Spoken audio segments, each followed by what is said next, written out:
From the Improve Photography Studio in Caldwell, Idaho, this is the Improve Photography Podcast. It's your weekly dose of photography knowledge delivered straight in your earbuds. And now your host, Jim Harmer. Hey everybody, and welcome to the Improve Photography Podcast. I'm joined, as always, by Dustin Olsen. That would be me. And we are again back in video. We're working a little bit to improve our video process. So if you want to watch the podcast in video format, just come to the website and you can see us right on your laptop screen. If you want to listen to the audio, you can, as always, listen to the audio just the same way you've always got it in your podcatcher. Well, I did some shooting this week. What? You did not? I did, believe it or not. I went to eastern Idaho, and before I went, I posted a picture of my case, the photography bag, all dudded up with all the stuff that I was taking, and I talked on our Facebook page a little bit about the stuff that I was bringing, and we got a lot of comments, not on anything but the case. So we thought we'd mention that at least. We're using a Pelican 1510 case whenever we travel. You know, we have kind of soft-sided bags. We like the Click Elite backpacks. But when we're traveling, we always put it in a Pelican case. And the cool thing about this case is it's waterproof, dust-proof, drop-proof. It's tank-proof, you could almost say. It's drop-proof, so if I just hold it out here, it's not going to... It is Taliban-proof, Dustin. They could do nothing to this case. It's amazing. There's so much I did not know about this case. Yeah, they actually don't advertise the Taliban thing, but I think it's true. It's a really great case. You know, if you travel and you have to check your stuff, I mean, you just can't get it on a carry-on and you're going to have to check some gear, it's a good option. It has spots for locks on it. It's a really nice case for traveling. So something that we ought to mention if you're looking out for a travel case, a good one. Yeah, it is a good one. It was a little bit weird when we got it. We're like, what is going on? So the dividers are a little weird. Yeah, the dividers are strange. It's not like a traditional case. But you can fit quite a bit of gear in there and keep it safe. And so we use it a lot, pretty much anywhere we go, especially with as expensive as everything is. It's worth the investment. Yeah, it's been really good. And we also posted on Facebook, as I was leaving, I looked through my Lightroom library to things that I'd shot kind of in a similar area in that part of Idaho. And I was just looking for other photos that I'd done to get some ideas of places that I wanted to go. And I was flipping through my Lightroom library. I found a really cool photo. And I was like, did I take that? That's awesome. And I had given it 2 stars in Lightroom. I didn't like the photo for whatever reason after the shoot. But when I came back on it, I didn't even remember that picture, and I really liked it. And so one thing that I learned this week is... be cautious at least about deleting your photos. Give them low stars, do whatever, but maybe you don't want to delete your photos because, like in this case, it actually ended up being a pretty cool picture later on when I saw it with fresh eyes. And so go back through your library and see what else you can find. It's pretty cool. All right, we got a bunch of questions to go through today. You ready to hit these? I'm ready. I'm ready. Lay it on me. Hi, my name is Ari, and I'm from Washington, D.C., and my question is this. In episode 12, Dustin's doodad of the week was highlight tone priority, which on the Nikon is active delighting.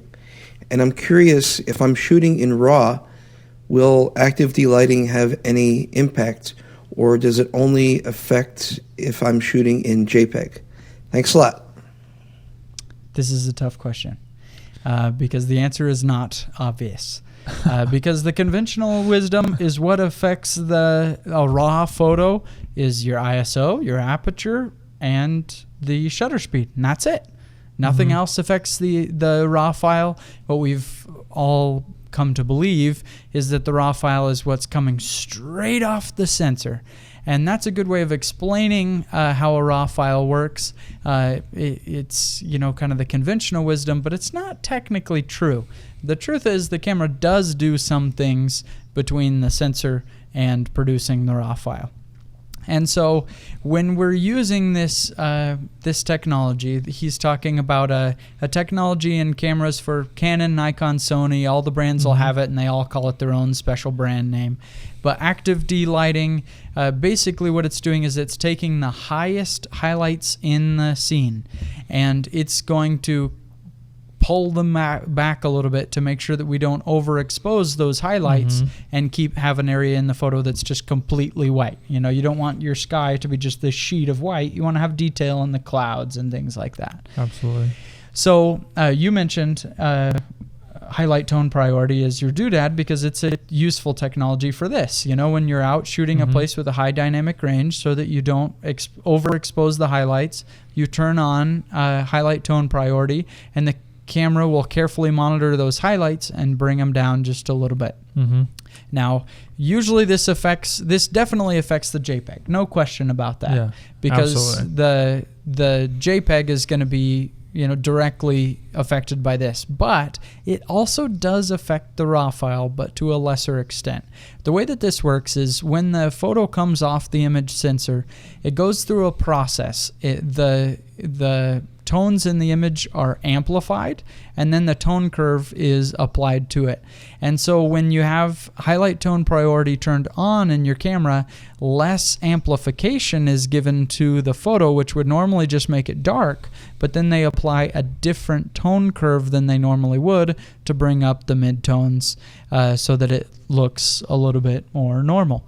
So short answer, no, it doesn't affect your RAW file too much, but correct answer, yeah, it affects your RAW file. You're going to notice a very small difference. But again, this is the kind of thing that's like, this is scientific stuff. It's certainly not going to be like a revolution in your photography once you switch to active D-lighting in your RAW files. It's just, if we want to talk about scientific difference, then yeah, there's a little bit of a difference. And technically, the active D-lighting and the highlight tone priority from Canon and Nikon, they aren't the same technology. They work similarly, but it's not the same thing. It's more similar to the auto light optimizer on Canon. So if you're really geeky and you want to know all this stuff, there you go. But really, if you're shooting in JPEG, pay attention. You might want to turn this mode on so you don't overexpose the background if you don't want to. If you're shooting in RAW, let's not worry about it too much. It's not going to revolutionize your photos. Hi, this is Carrie Barth. I'm from Baldwin City, Kansas, and in January I started a fashion blog, and I purchased a Canon 60D, and my heart sank on one of your more recent podcasts that this camera just does not have the level of sharpness. I actually had purchased it hoping that I would be able to achieve great photos, and I do have some concerns about it. And I purchased the camera in January, so I'm new to it. I'm really just now learning it, and I'm kind of wondering what advice you could give me. Thanks, and I appreciate your podcast. Dustin, we made her heart sink. I'm so sorry. I think we might have gotten a little bit overzealous in our comments. The 60D is still a great camera, though. Oh, yeah, it totally is. Yeah. It's a great camera. I think all we were mentioning is that a lot of users have noticed that there is a slight reduction in the sharpness coming straight off the image sensor on the 60D. It's not a big deal. A lot of really good photographers use the 60D, which uses the same sensor as the T3i, T4i, T2i, 7D. So it's the same sensor on all of those. You're going to see that same slight reduction in sharpness from that camera. Not a big deal. It's not like you can't take a sharp photo with those cameras. It's just maybe not quite as sharp as some other cameras that we've used. Yeah, and there's obviously a lot of other factors that go into a sharp photo, as we know. Could be you, could be the lens, could be the camera. We can't just say that the 60D is a blurry camera. No, not at all. So, not at all. I think maybe the way we should say it is, I mean, you're right. The things that you do as a photographer, that's what's going to make the photo sharp. You know, if you're shooting the lens, you know, you don't have it racked out all the way where you have it on the sweet spot of the lens. You're shooting at a proper aperture. You're holding the camera steady, proper shutter speed, all these things. That's going to make a sharp photo. If you do everything perfectly correct and you're shooting a 60D versus whatever Nikon D800 or a different Canon that does well. The Canon makes some really sharp image processing. But all things equal, yeah, maybe there's a little reduction. Yeah. That's all we're saying.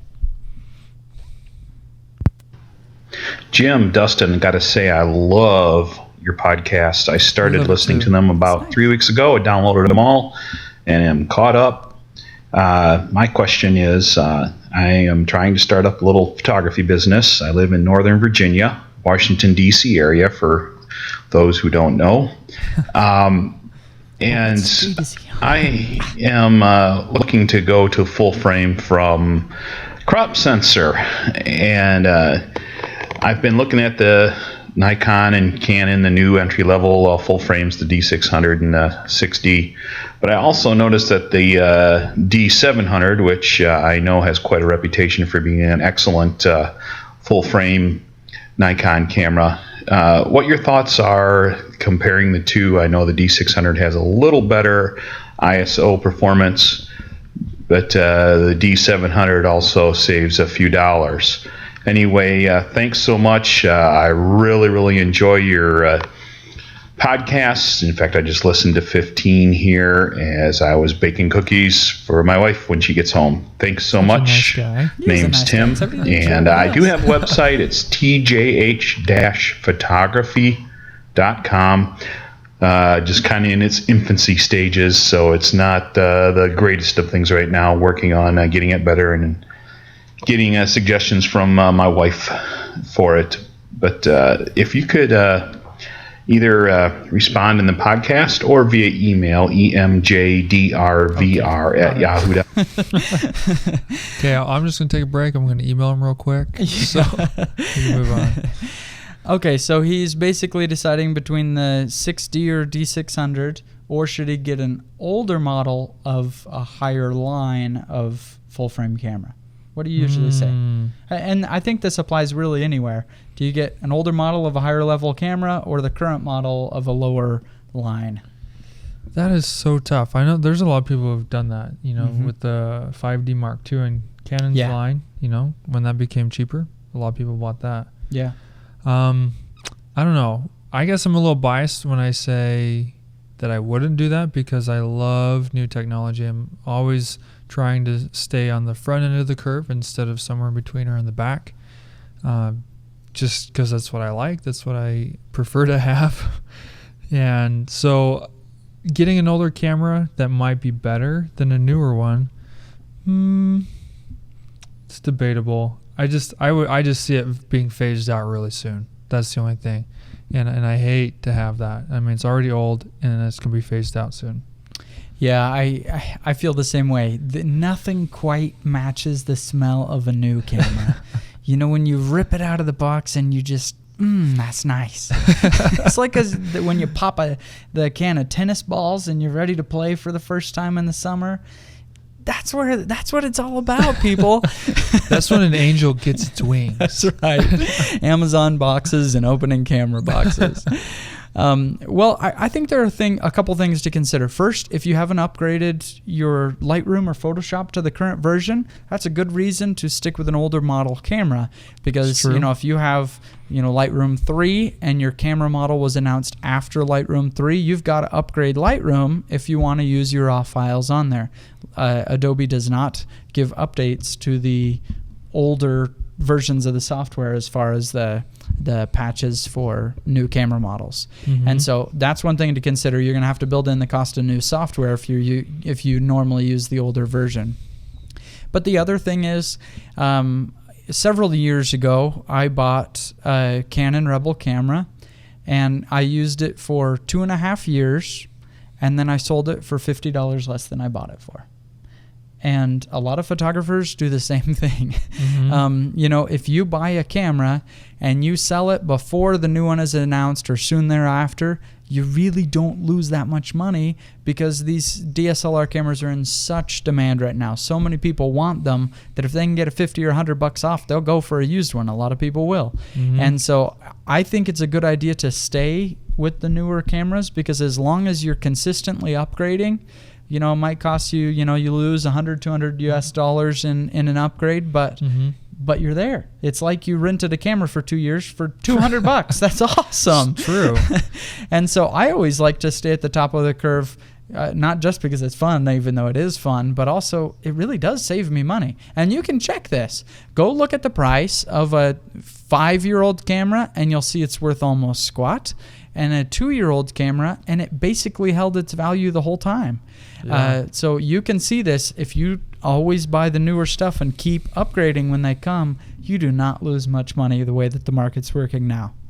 Yeah, I get so many people, they'll ask me, like, how do you afford it? Where do you get all your money? Well, I only had to make the initial investment the first time I bought it. Which is significant. Which is significant. But after I get past that point, then a year or two, depending on what their product refresh time is on whatever I'm looking at, is around that time, I'll start to sell it. I'll start to recycle it. And just like with Jim, I'll maybe lose a few $100 on it, depending on what it is. And there we go. I spent a few $100 to have the newest thing for a little while, and then I get the next newest thing, and I'm only spending a few $100 every year or so to stay ahead of the curve. And that's how I do it. That's what Jim does. That's what I would suggest if you're tired of holding on to something for years and just being like, I spent $1,000 on it and it's worth nothing. Yeah. Well, it's because you held on to it too long. It's because you held on to it, which is fine. People do that all the time. But if you're one of the people that like a return on your investment or like to have things that hold value, well, technology is not the thing to be doing that with, or cars. Yeah. Yeah, exactly. Hey guys, Adam from Sacramento, California calling here. Absolutely love your podcast. I think it's one of the best out there.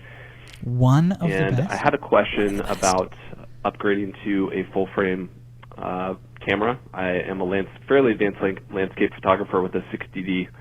Currently, I've got the 15 to 85 USM lens, and I feel like I've outgrown the camera in many ways, and I'm ready to take the next jump up. I tend to really push the limits on certain crops that I like to do, and would appreciate the benefits of a larger sensor and more advanced focus system, along with looking to get into some better lenses. So I'm currently looking at the D800 potentially with the 16 to 35. I also noticed the new 18 to 35 came out. I was curious if you guys had some thoughts on that lens. And so the D800, potentially the 5D Mark III. And I'm also considering, just for the value, the D600 seems to be an incredible buy, getting some really good reviews and marks out there. So, once again, I do probably 90% landscape, and I'm looking. I have Canon now, but I'm open to going to a Nikon stem. I've heard that Nikon tends to favor landscape photographers a little bit. So, hoping for your opinion on that. Thank you. Okay. D800 for landscape photography. What do you think? Good choice? Yeah, it's a great one. I think it's the best landscape photography camera on planet Earth right now. Yeah. For the way that I work. Because, well, both of us, we love to punish pixels in Photoshop. We get a picture and it's just begun until it's on Photoshop because we enjoy it. Mm-hmm. And so the D800 having those 36 megapixels means you can do a ton of post-processing without destroying the image quality, because there's a lot of information in that file.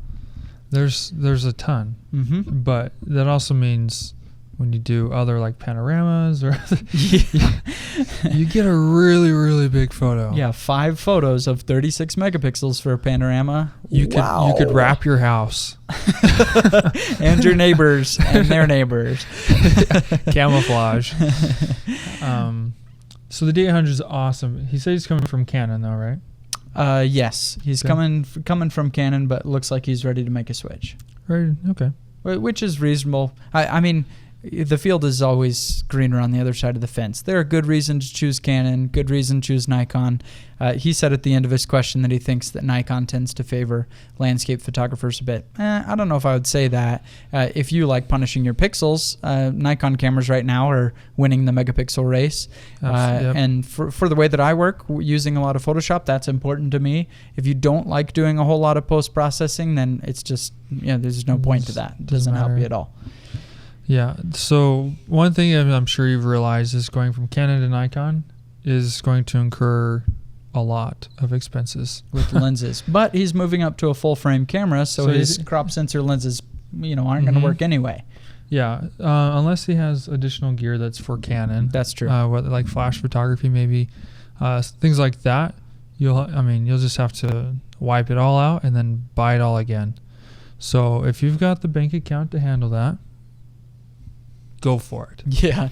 And there are some things that you need to be aware of when you're switching between brands, because we think it's just different cameras, but when I switched, it really frustrated me for a while. I switched from Canon to Nikon, and it was really frustrating to me when I first got the new camera that the photos just didn't look as vibrant. There wasn't as much color or contrast or anything in the photos.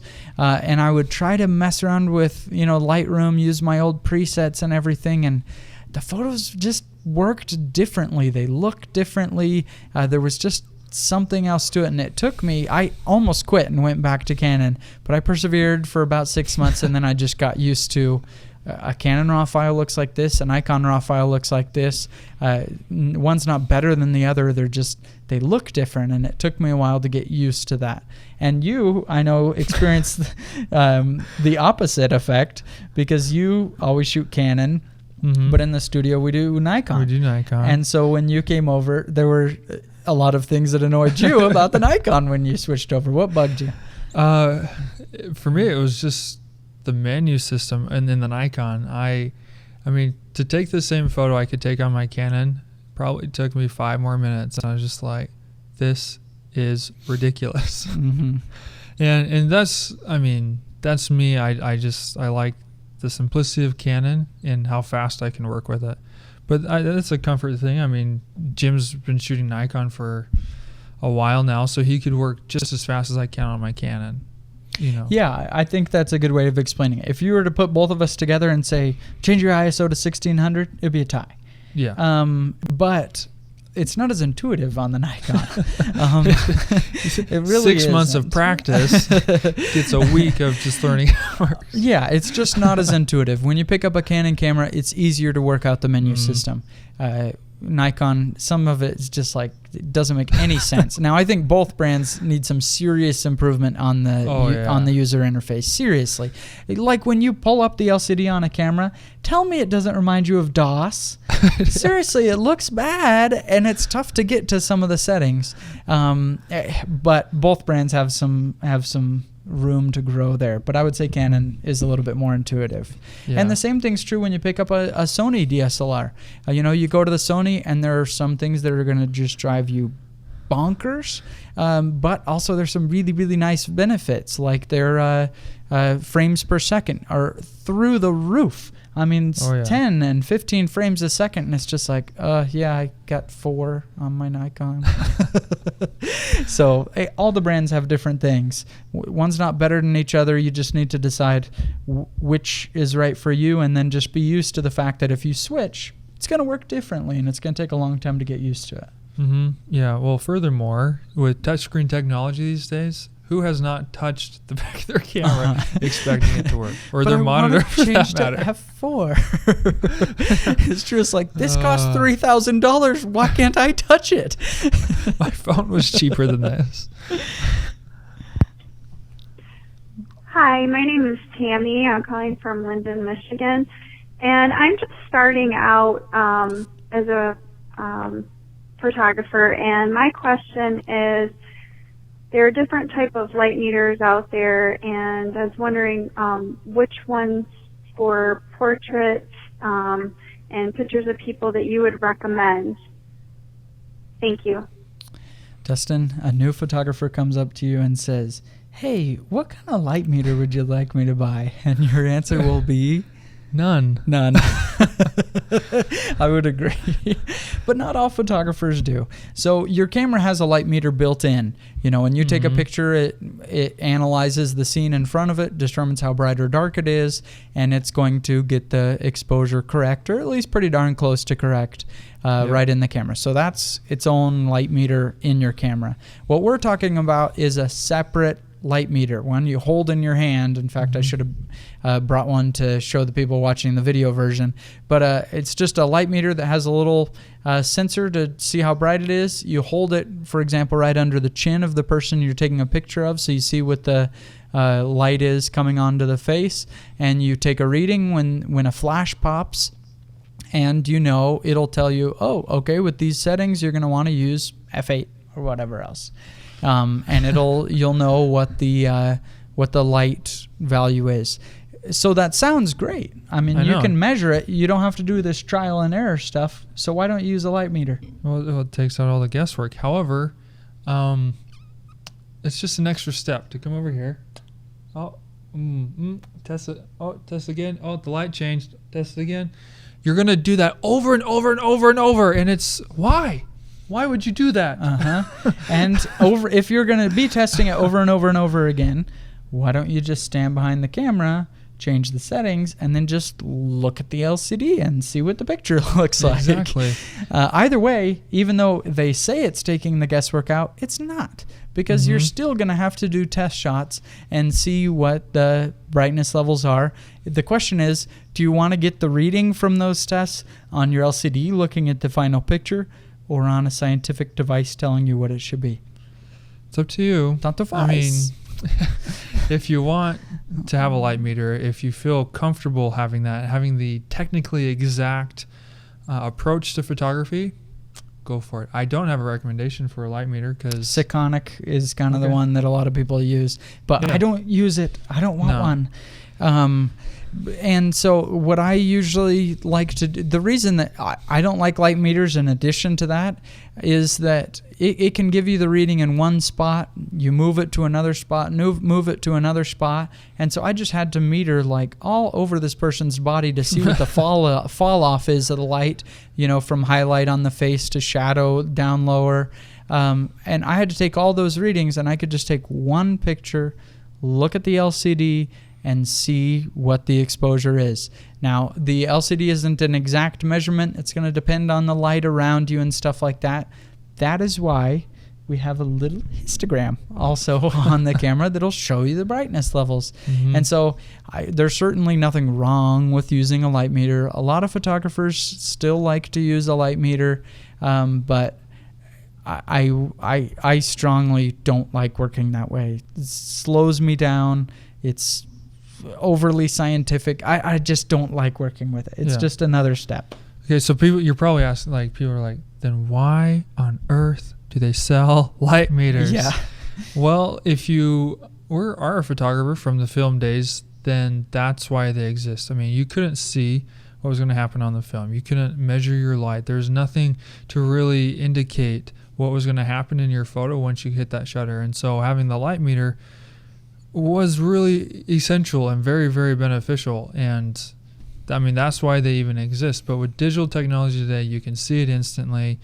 That provides you with an extreme amount of information about the photo you just took that you don't need one. I don't think I need one. And so based on what I can see on the back of the camera, what the camera can tell me, I can move forward a lot faster. And when I'm doing portrait photography, which was in specific to the question, I hate to waste my client's time, especially they already feel uncomfortable. And if I bust out a light meter and I'm just like, hold still, don't do anything, and I measure up and down all over around, then we change locations, we have to do it all over again. And so with my client, in an hour, I just say, we're going to take as many photos as we possibly can. And I wouldn't be able to do that if I was slowing myself down with the light meter and trying to be technically exact. Yeah, I was at a friend of mine's house a few weeks ago, and I saw a portrait they had on their wall, their family picture, and I made some comment about it, and I liked the photo or whatever, and they said, "Oh, that was the worst photographer we have ever experienced." And I said, "Why?" "I think the photo turned out fine." And they just went on and on about how they got this photographer, and she took their photos, had cute poses or whatever, but she just spent the whole time staring at the back of her camera, twiddling with this, twiddling with that. And they said it just took her forever to get all the camera settings right. And by then the kids were mad and they just wanted to just snap the picture. And so when you said that about twiddling around, I just thought, man, that really does have an effect on clients. Even if it did take the same time, and it certainly could, if you're good at using a light meter, sure, you could do it just as fast as looking at the back of the LCD.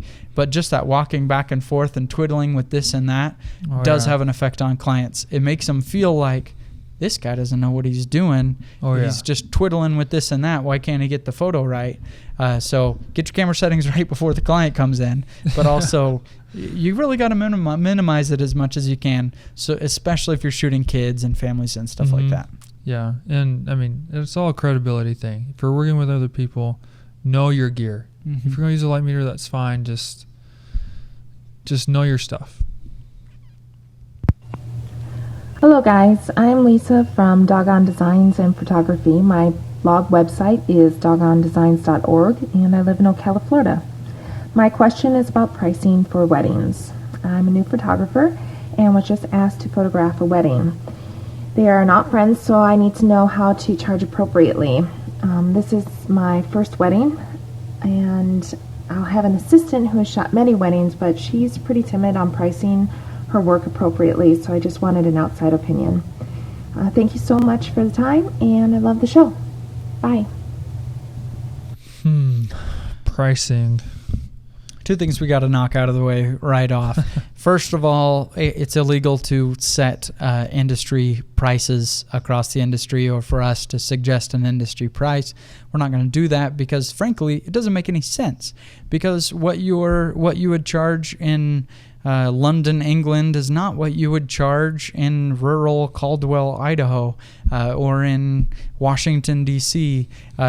Prices change between different markets. When I was down in Florida, it was a resort kind of place. People came there for destination weddings. They were often buying big weddings, and so the price is very high.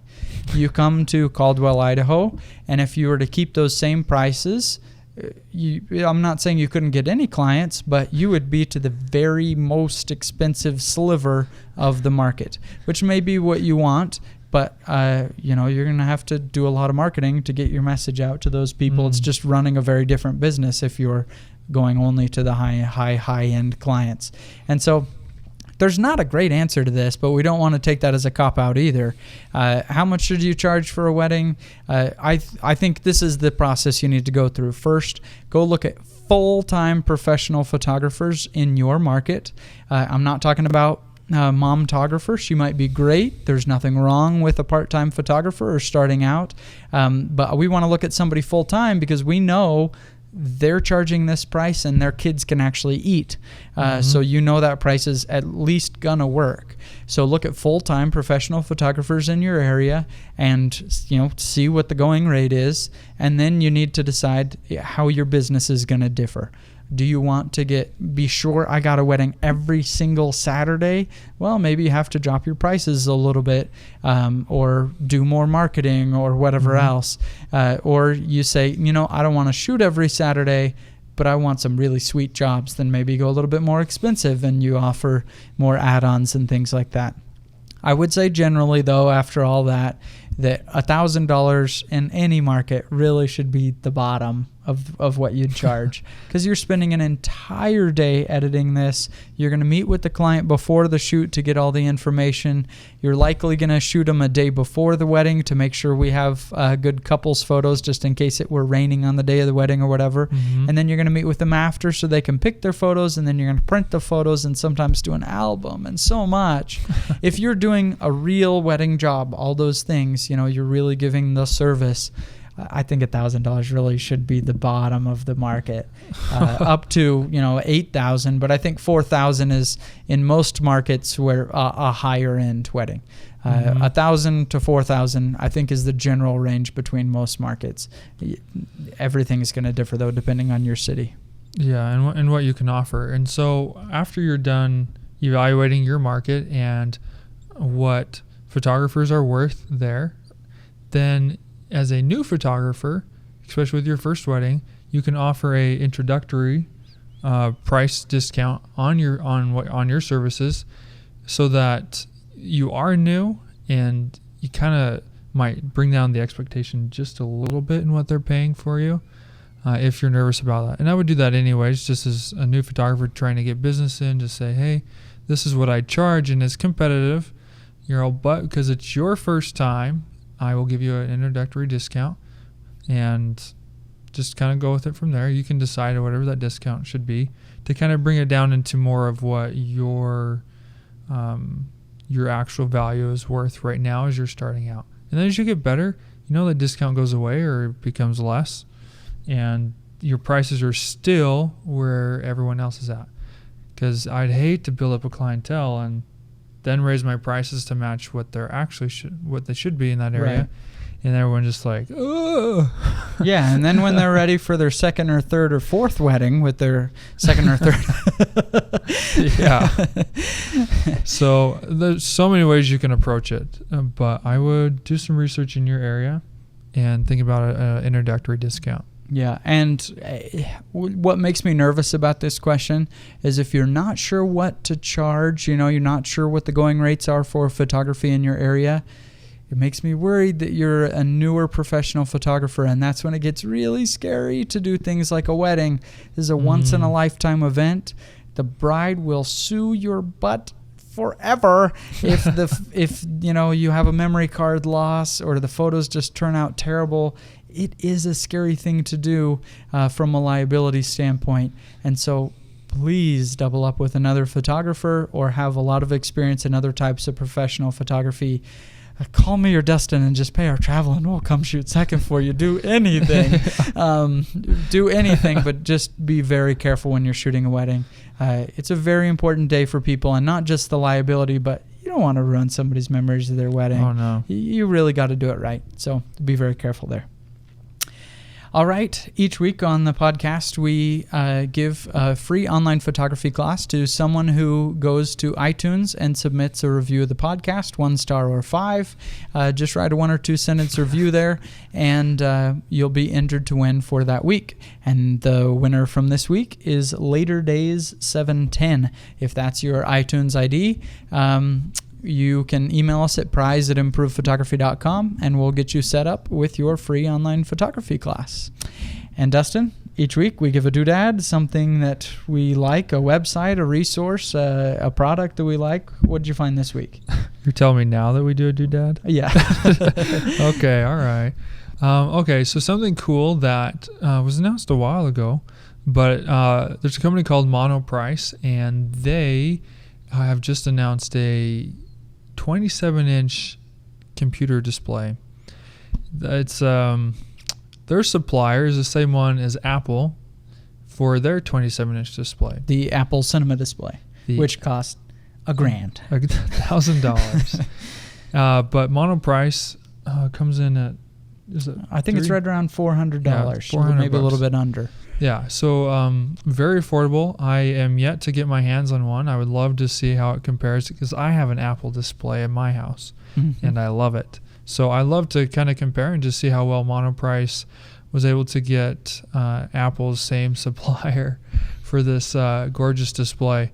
So, but what's really nice about these displays is the IPS panel that they put in it, and that's really the biggest cost of an Apple computer, is the display that they put into them, because the color, the brightness, everything about them is just so pristine and just really, really nice. And Monoprice is going to compete with that. Yeah, very cool.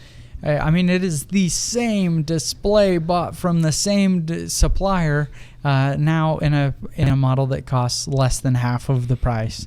So if you're looking for a monitor to do for your photo editing or something, I mean, all you have to do is go to the Apple Store and you can see what this monitor looks like. It's just going to be repackaged in a different shell, and you have the exact same quality there. So this is very exciting. I think it's going to be released March 20th or something like that is when they're starting to ship. You can just search for the Monoprice monitor and it'll come right up, and should be shipping soon. So I'm anxious to get my hands on one. Looks really, really cool. Absolutely.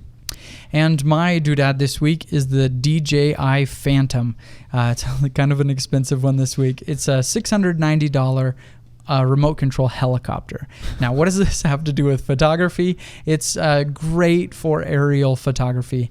It's made to work with a GoPro camera, so still a lightweight camera, but the new GoPro Hero 3, which I've used as my doodad of the week a few weeks ago, does really amazing quality. And so we bought one for our office because we needed it. And we're going to use it for aerial photography. There are so many times when I'm out doing landscapes that I just think, man, it would be cool if I could get in a helicopter and shoot down on this, flowers in a field or something, and you could get that aerial view to look cool. Or a photo that I've always wanted to do is the morning mist over the lake and all the ducks are in there. Fly a RC helicopter zooming over them and get a close-up picture of them taking off the water. You could do some really, really cool stuff.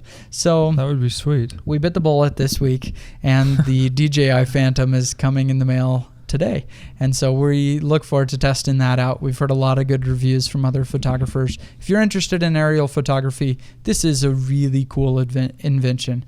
Aerial photography is traditionally, just unbelievably expensive, but now with cameras getting smaller and smaller and better quality, and the advances in batteries and remote control technology, this is cool. In fact, it's easy to fly this helicopter, much easier than some others. And so if you fly it up, you can fly it up 300 feet and just turn off your remote control, and it will just fly itself back down to you using GPS right down to the ground. So very cool. I want to know, how is it controlled? Because the other helicopter we had was so finicky. We've been working on this for about a year. When we're not working, we are flying remote control helicopters through the studio practicing with these things because we've wanted to get into aerial photography, and we've crashed more than a couple times. But we're anxious to see how this works. So if you're interested in that, keep tuned to the blog. I wrote a post on that this week, and we'll be writing a little bit more. I think this will only get bigger and bigger in photography. Very, very fun. Cool. All right. Well, thanks for joining us this week. I hope you enjoyed the podcast. And if you just take a second to go over to iTunes and write a review, it really means a lot to us to be able to get the show out to other people. And join us on improvephotography.com. All right, guys. Have a wonderful week, and we will see you, or you'll see us, next week. Enjoy the really annoying music, according to many reviewers. Kind of like it. I don't mind it. Somebody called it cagey. Well, no, if I know what that means. If I'm into boxing. Pretty bad.